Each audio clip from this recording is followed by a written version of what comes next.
Episode 27 की शुरुआत में हम यूएलओ की सिटी गेट को देखते हैं। वेई झाओ मिस्टर पिंग से कुछ बात कर रहा होता है, तभी वहाँ पर एक सैनिक आकर बता देता है कि एल्डर जी दीवार से पार गए हैं।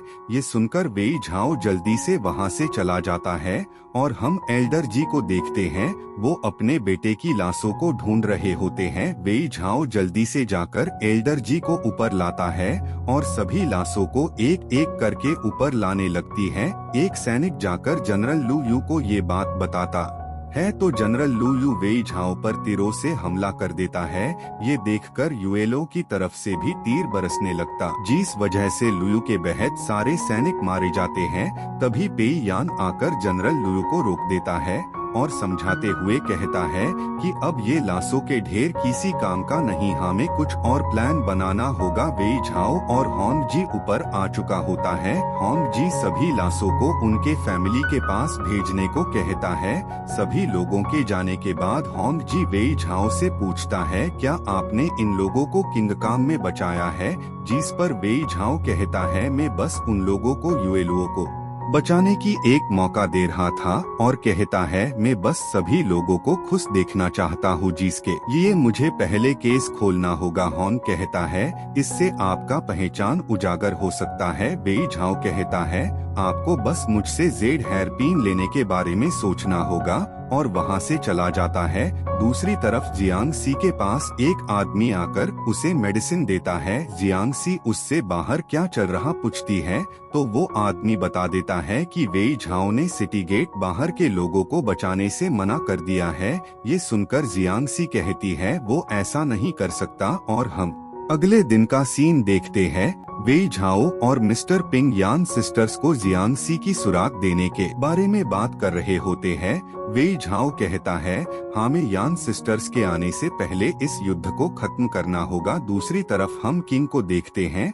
उन्हें वेई झाओ और जनरल लू यू का लेटलर मिल चुका होता है। किंग को ये भी पता चल गया था कि जनरल लू यू विद्रोह करने की कोशिश कर रहा है। वो अपने इन्यूट को पेई यान को कैसे भी करके लू यू को किंगकाम लाने में वेई झाओ को हेल्प करने को कहना है, और हम मैडम रोग्युडी को अपने मेड के साथ देखते हैं। वो जनरल लू की हेल्प करने के की प्लान बना रही होती है, और हम पेई यान और जनरल लू यू को देखते हैं। पेई यान जनरल लू यू को शांति वार्ता करने के बारे में बात करता है।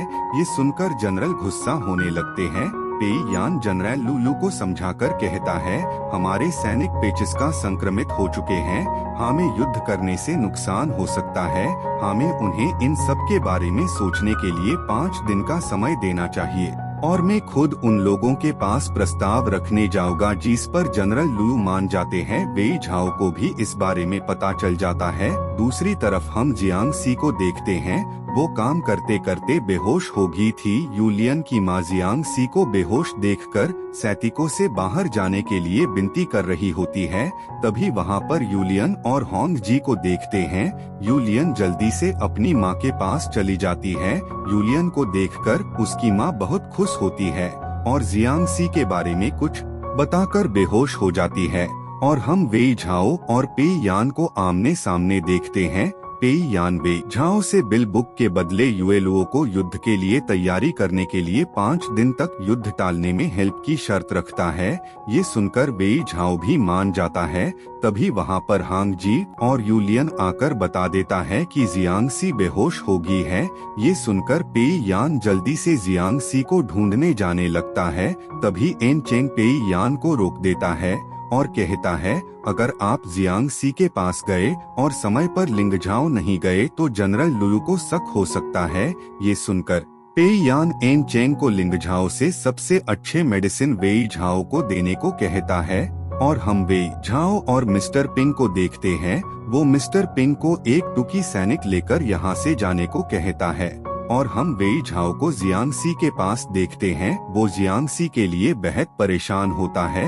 वो खुद जियांग सी के लिए मेडिसिन बनाकर खिलाने लगता है और कहता है तुम इतनी जल्दी हार नहीं मान सकती, और उन दोनों की अच्छी पलों को याद कर रहा होता है। जियांग सी बेहोशी में भी वेई झाओ को सपोर्ट कर रही होती है। ये सुनकर वेई झाओ बेहद इमोशन होता है, और हम देखते हैं फिजिशियन लिग मेडिसिन बना रहे होते हैं। वेई झाओ हर दिन जियांग सी की केयर करता है। कुछ दिन बाद सभी लोग पेचिस से ठीक हो रहे होते हैं। वो लोग बेहद खुश होते हैं। कुछ देर बाद जियांग सी को भी होश आता है। ये देखकर यूलियन खुश हो जाती है। जियांग सी यूलियन को दूर रहने को कहती है, कहीं उसे भी पेचिस ना हो जाए। यूलियन बताती है कि पेचिस की मेडिसिन फिजिशियन लिंग ने बना चुके हैं और हम जियांग सी को बाहर देखते हैं। सभी लोग जियांग सी को थैंक यू कहकर उसके सामने भाग जाते हैं। जियांग सी जल्दी से वेई झाओ के पास चली जाती है। वेई झाओ जियांग सी के सामने झुक जाता है, लेकिन वो उसे उठा लेती है और हम उन दोनों को चलते हुए देखते हैं। जियांग सी वेई झाओ की पैरों के छापों पर चल रही थी और वो वेई झाओ से पूछती है, क्या मैं जब बीमार था तब तुमने मेरी केयर की थी? जिस पर वेई झाओ साफ साफ मना कर देता है। जियांग सी याद करती है, जब वो बाहर आ रही थी तब उसने वहाँ पर स्वीट का टुकड़ा देखी थी जो वेई झाओ के पास होता है और कहती है, तुम्हें पता है सर्दियों में बिल्ली ठंड से बचने के लिए अपने साथियों का छाप का पीछा करता है। ये सुनकर वेई झाओ जियांग सी को कंधे में बिठाकर वहाँ से ले जाने लगता है। जियांग सी कहती है, तुम तो बेहद चालाक हो। और हम अगले दिन का सीन देखते हैं। यूलियन कहीं से आ रही होती है। होंगजी उसकी इंतजार कर रहा होता है और बहुत ज्यादा स्माइल भी कर रहा होता है।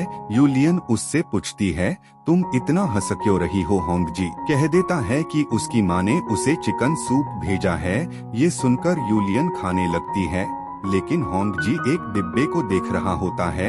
यूलियन पूछती है, क्या ये भी मुझे मेरी माँ ने भेजा है? होंगजी मना करके कहता है, तुम्हारे माँ ने कहा कि तुम्हें दूध वाली चाय पसंद है, इसलिए मैंने तुम्हारे लिए बनाया है। ये सुनकर यूलियन उस चाय पीने लगती है। वो उसे बेहद पसंद आता है।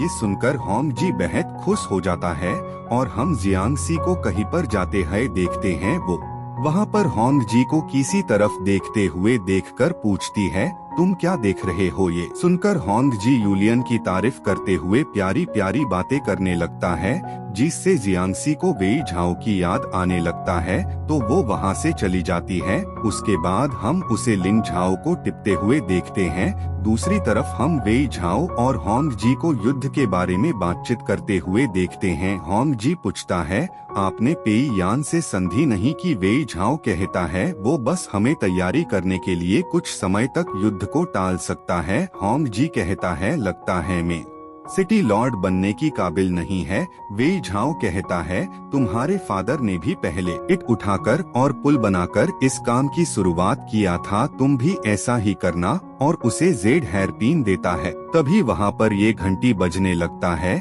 इसकी आवाज जियांग सी और यूलियन भी सुन लेती है, तो वो लोग जल्दी से भागते हैं। दूसरी तरफ बेहद सारे लोग अपने रिश्तेदार के मौत पर रो रहे होते हैं। सभी लोग इसकी दोस्त वेई झाओ पर लगाकर उसके ऊपर पत्थर फेंकने लगता है। जियांग सी वेई झाओ को बचाने जाने लगती है, लेकिन उसे यूलियन पकड़ लेती है। वेई झाओ सभी लोगों को ना बचा पाने के लिए सभी से घुटने टेककर माफी मांगने लगता है और हम वेई झाओ को बर्फबारी में घुटने टेके हुए देखते हैं।